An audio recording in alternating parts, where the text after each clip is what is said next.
Una nuova puntata di TheatreDot. Oggi ho il piacere di fare una chiacchierata con Michael O'Donnell, attore di Broadway, West End e regista residente di spettacoli come Les Misérables e The Lion King. Questa puntata sarà in inglese. Se ci stai ascoltando in audio, ti dico che su YouTube puoi trovare la versione con i sottotitoli in italiano. Iniziamo. Hi Michael, how are you? Hello, I'm very well, thank you. Thank you for having me in your house in London. It's wonderful. You are full of props of musical theater. Your long career gave you a lot of memories. Yeah, it's Even material memories. Yeah, correct. Physical, yeah. Yeah, they're really nice to have around and to think of the great times that I had in New York on Broadway doing these shows. Oh wow, fantastic. So are you ready to fly to Italy? I'm very excited to go, and there's a lot of rehearsing to do, obviously, and I just can't wait. I've never been to Milan. Never been? I've never been. And in Italy, have you ever been? I've never been to Italy. I Never can't been. believe it. Oh, wow. I can't. I'm terrified to say that because First people. time. Yeah, Because everyone people- thinks I'm very worldly, but I've been saving that for this. How about that? Something special like this. That's a good point. Yes. So what do you expect from Italy? Well, I'm expecting people who love theater, first of all. I hear that musical theater is very popular there, which I'm very excited about. And to be honest, I want to just walk around the streets and drink some red wine and eat some delicious food. Okay, I think your plan it's perfect. Yeah, you can do all of these things. But you never been in Italy, but you were on Broadway. Correct. Yeah, and how it all started? Well, I originally was a ballet dancer when I was a teenager, and I moved to New York from Texas when I was in my teens to go to this place called the School of American Ballet at Lincoln Center. And I wanted to be Baryshnikov, but that didn't happen. And so I was dancing in several ballet companies at the time that Jerome Robbins, who was a very, very, very prolific and famous choreographer and Broadway director, started his own show called Jerome Robbins Broadway. And this is in the 80s. And I just knew that I was going to audition for him, and he'd love me because he loved ballet dancers, and I was going to perform in the show and live happily ever after. And I was in the Dallas Ballet at the time, and every time there was an audition for Jerome Robbins Broadway, which was what the show was called, I would fly to New York City for a day and a half and audition. I auditioned 12 times, and his auditions were notorious. They would never happen nowadays. His auditions started at 10 in the morning with a ballet class that he would watch. And then you would learn all the different numbers from his show. You would have a lunch break, and then you'd come back until 6 o'clock in the evening dancing all the way through. Wow. So I did that 12 times, and I finally got the times. show. Yeah. Wow. Yeah. And so that started my Broadway career as a dancer. What bring you to keep trying? Because that's a good question. I think I kept thinking that they made a mistake. I just wanted it so desperately. I had watched West Side Story as a child, the movie, with Russ Tamblyn, and Jerome Robbins directed that and choreographed most of those sections. And so I thought, I just have to do this because this man is still around. He's still, directing. He's still choreographing. I have to work with him. And so I couldn't pass up that opportunity. And every time they said, very good, nearly there, almost got it. And so I believed them. And But 12 times is quite a lot. 12 times is a lot. They actually, this is something that your audience may not know. After the fourth time, they have to start paying you to come. And so I would make $75 every time I did these long auditions. So I'm sort of known as the person. Really? Oh, yeah. You really Yeah. get paid for the audition? Yep. Oh, wow. Yeah. And so not After to fly the there. fourth time? Yeah. But Yeah. it's for everyone that works in that way? Or If you're you were special because you are doing so many times? No, it's just only after your fourth time. Okay. Yeah. I didn't know that. Yeah. I had to pay my own airfare. Yes. Okay. But so I thought, surely this time, But surely it's this time. only for this production or every? No, every equity. I don't know if they do it anymore, but this is a while ago. Oh, But wow. but yeah, it was a rule just because they didn't want people to be taken advantage of. Ah, okay. You know, which, oh yeah, come on in, we'll see you again. And they wanted equity, actors equity in New York wanted people to, decide on this person. Otherwise, you're wasting their time. Okay. Right. Interesting. Yeah. So you think they were doing a mistake for Yeah. not? That's the arrogant side of me. Ooh, that's the arrogant side of me that says that. But I think I just wanted it so desperately. And I thought, oh, how do I get out? Because now I had moved back to Texas from New York, right? I was at ballet school in New York City. And then I was in a ballet company in Texas. And I thought, how do I get back to New York? That was how. Oh, well, I think it's not arrogant. It's like believing in yourself. Yeah, I think so. It's Hopefully. not, do you think it's arrogant? It was arrogant side? No, I just don't want it to come across that way. Ah, yeah. Now I wanna do like a jump in the year. You were director at Les Miserables, Lion King, big and famous show. I think you have seen a lot of people keep trying to get into. What do you think about that? I always love it. I hadn't thought about that until you asked that question. I love it because there are, whether it's Les Mis or Lion King or Cabaret, which also I've directed, you see these people coming in year after year, and oftentimes they don't do anything different. But you have the opportunity to tell them, hey, listen, work on your voice or work on your movement, or or become a little bit more fit. And sometimes they do, and that's great. And you see them grow, and that's exciting to me. That's a very exciting part of the job. Okay, so when you see someone trying to get into the show, you remember, you know how you take notes or something. Oh, that- yes. yeah. Yes. And we talk about them, with the musical director or the choreographer. Oh, remember that person? They've gotten much better, or they haven't been practicing, or yeah. So we have discussions about them, and it's a very caring environment. It's very different from when I started. Things were what we would call cutthroat in the States, trying to get into a Broadway show. I'm not saying it wasn't supportive. All the actors together created a really fun family-like experience, but it was difficult to sort of get your way into a final audition. Whereas now it feels much more, there's a lot more care given to people who are auditioning, I think.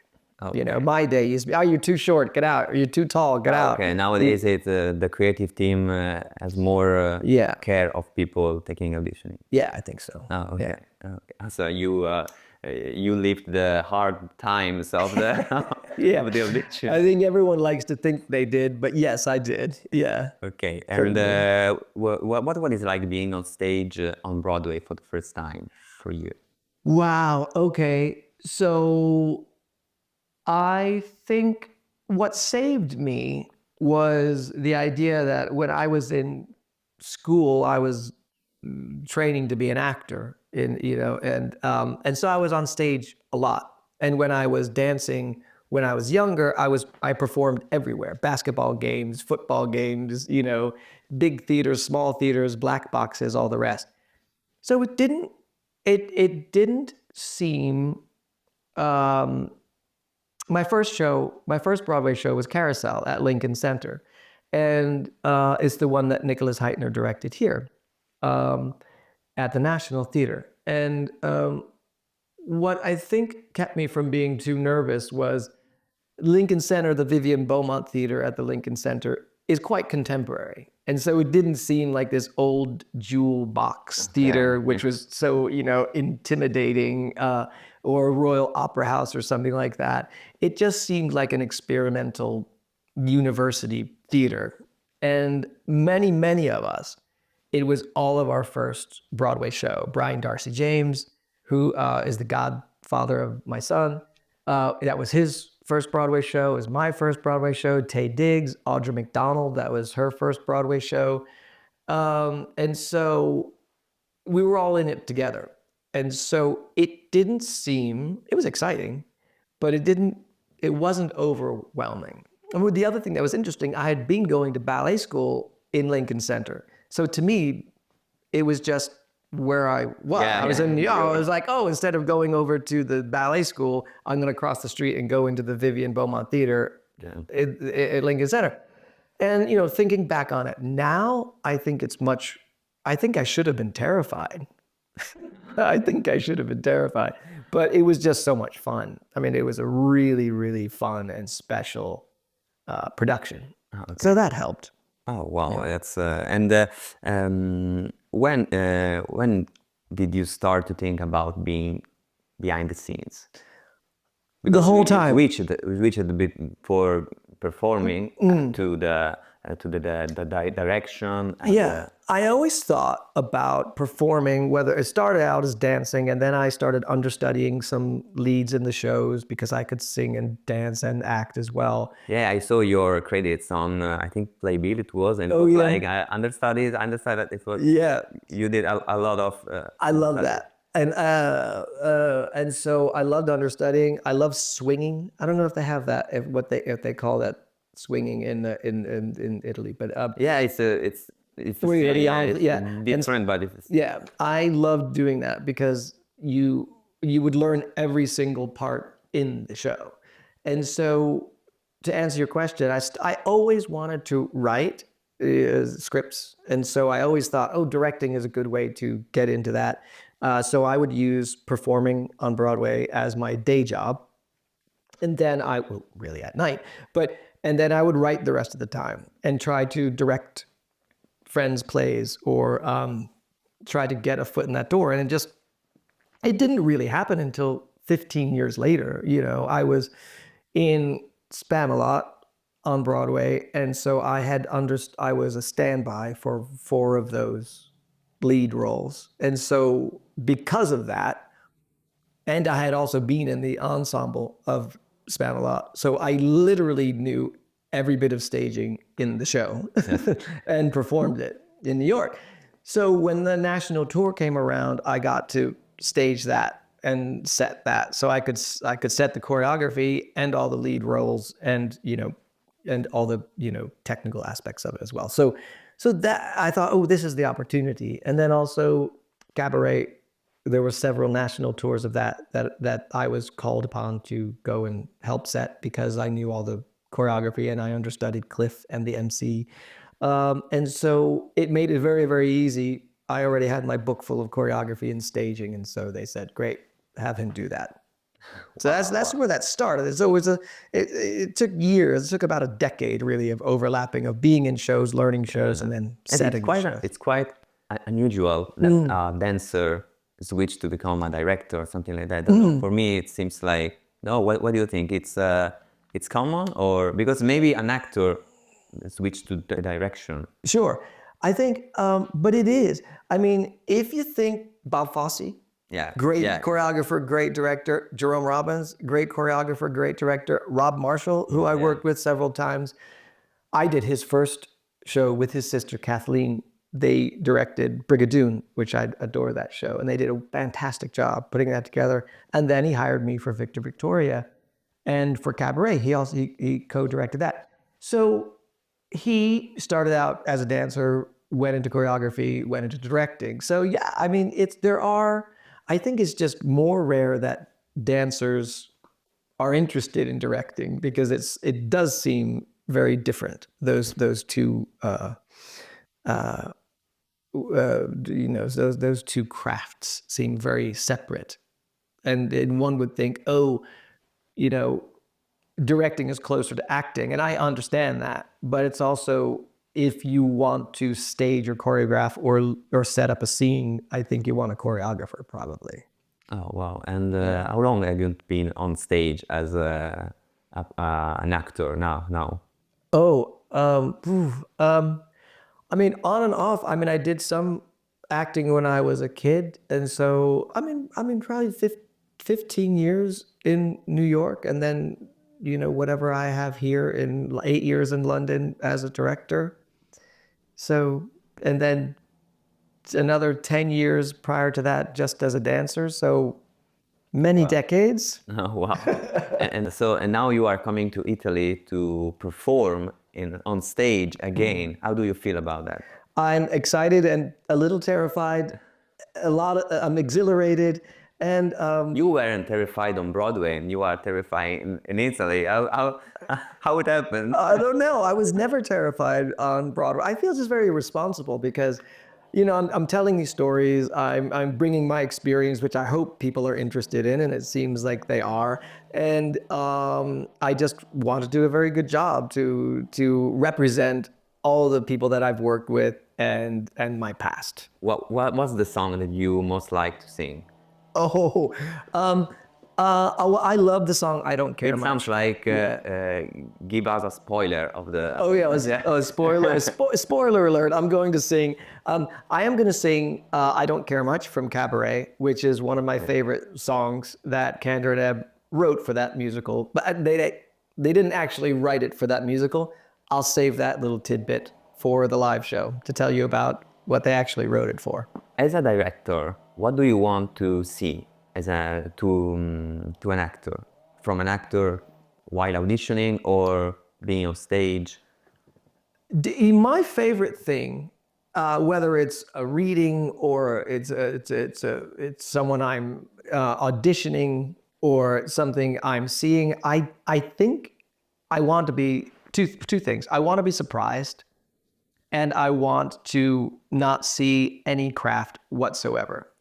So I want to see someone reading a script and do something that I would have never thought that would have worked, and have it work. It can't just be arbitrary. It can't just be do something crazy, but it's do something that is unusual and make it seem very honest. That's very exciting to me. Making something your own, that's also very exciting. It's whenever it is, for instance, every time you go see a Shakespeare play, oh, here we go again. I know what Romeo and Juliet is. And if you're surprised by the way that they interpret it, that's really exciting. You directed like a classic, like Lion King, that now it's becoming a new classic as Romeo and Juliet. And how it is directing a show, a big show like that, that it's has a standard, a great worldwide standard, I think. Yeah, I think that's the same to the same point. Always not wanting to do the same thing, right? If you keep getting, as many of these shows that have run for a long time do, you could guess the person who's going to play Marius in Les Mis. Maybe I'm sure they don't cast it that way any longer, but they get a copy of the person who played it. And so a copy and then a copy and then a copy and then a copy. You have to think in your head when you're doing a classic show like this, if it is going to become a classic, that you're doing it for the first time every time. You're casting it for the first time. People have to be the right age and the right size and all that, and have to sing up to an A or whatever. But you have to think you're casting the show for the first time. And that'll help them make it exciting. And that's what's going to keep the show exciting to the audience as well. Yes, because like Les Miserables, because when I read credits, there is always that credit that makes me wow. And for you, it was Les Mis because it's my favorite show. And what are your memories about that show and how it was? Because it's a classic too, like Lion King. It's becoming, and in Italy, it's a lot of fans of Les Miserables. And, oh, really? Yeah. Oh, excellent. It's very long. That was my only issue with it as a director. That's why it's so expensive, because it's so long. long. I think so. I think something special happened with Les Mis, and what's unusual about it, and people who even like the story of Les Mis don't realize this, is it's a story about a failed attempt. It's a story about one day, right? And these young people did not succeed. And that's a very unusual thing to base a musical on. And not only that, it obviously takes place in France, but and these Frenchmen wrote it, but is mainly interpreted through the lens of the British. Everyone in it basically, when it's done in English, has a British accent. I think it's absolutely beautiful. And I think when I initially saw it on Broadway, I was quite young, and I was just shocked. And I don't want to seem sexist. You might want to cut that out. But I feel like it's a musical that's really written for everyone. But I think in particular, it grabs men who might not have been fans of musicals to go, look, this is a story about this man who is trying to redeem his soul and himself, and has a great deal of love and compassion. And I think, it's done, even though it's very, very different from Victor Hugo's novel, it's so faithful in the feeling of what was in that novel. And I think it's one of those, I don't want to say accidental success, because those, but there hasn't been another one like it that they've written, but I don't think they have to. But it's successful more so than just making a lot of money. I think everyone that goes finds a character that they identify with, and really, really roots for Jean Valjean, And I think it's a perfect musical. I think there are a handful of them, and I think it's one of them. Oh yeah, and I see that you really get into the show. But what's your process when you approach to a show to direct?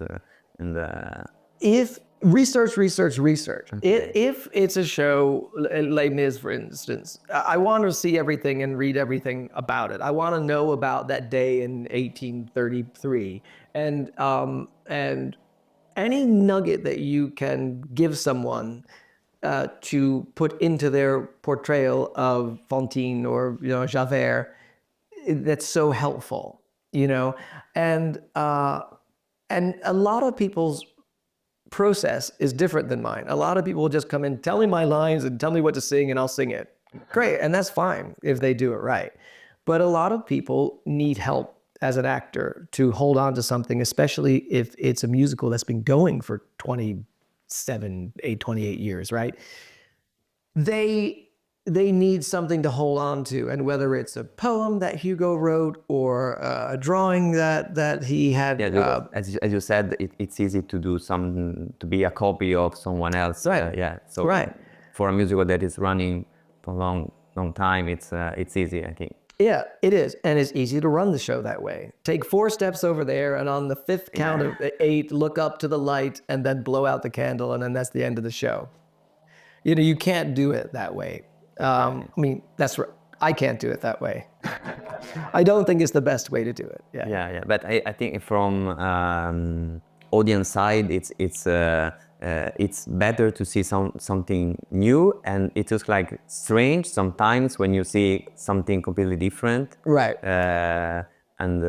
Yes, do you think about audience when you direct in this way? Like, of course you think about audience because you are directing a show, but right. in this way, like what people seen before and what you are give to the show.